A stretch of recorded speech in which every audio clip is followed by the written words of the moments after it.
You're listening to the Kilcullen Diary podcasts, stories in sound from a village grown bigger.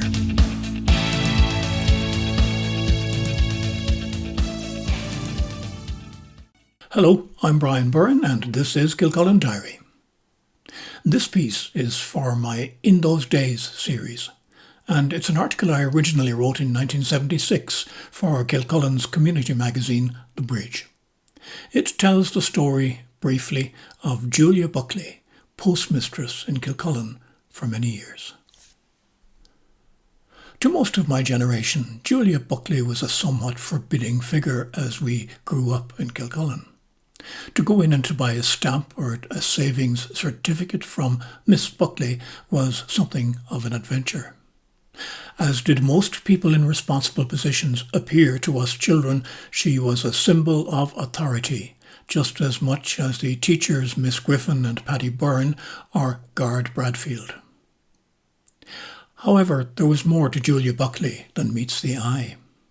She was reared on the edge of the Curragh, and when she left school, she got a job as a post office clerk in Ballina in County Mayo. She came back to Kilcullen on holidays and she applied for a post here.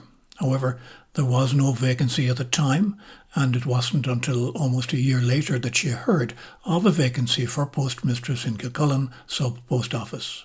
She applied for and won the position, and took up her duties on December 13th, 1949.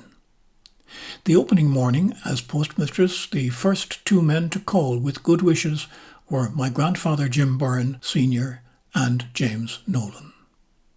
At that time, there was only a telephone in the office for receiving and dispatching telegrams. 2 years later, an exchange was installed, and local people were able to have phones of their own.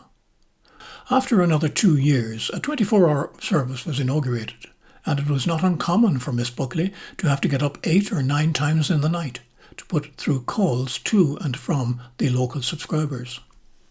The problem was aggravated by the fact that Brannockstown Exchange was transferred to Kilcullen after 6 o'clock. Miss Buckley's voice became well known to every telephone user in Kilcullen during the 1950s.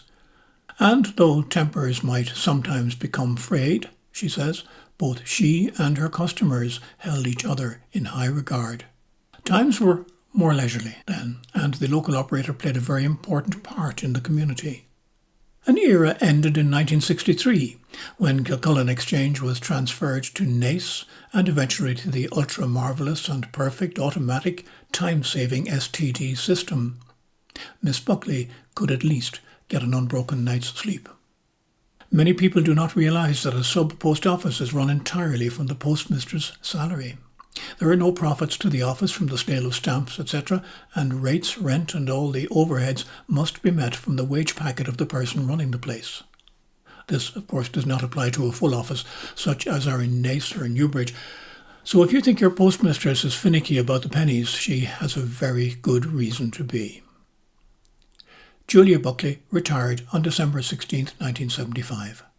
She intends to carry on living in Kilcullen and enjoy her retirement in the town, and with the people she knows so well. She will live at the pace of life of the time when people were not so busy to have a chat with the operator before a call was put through. What price progress? I'm Brian Byrne. This is Kilcullen Diary, and that piece, I remind you, was first written in 1976. It also has a kind of special place in my own life, as I received a small local award for it as the best feature in our local magazine that year. And that contributed towards me eventually making a long career in journalism. Thank you for listening.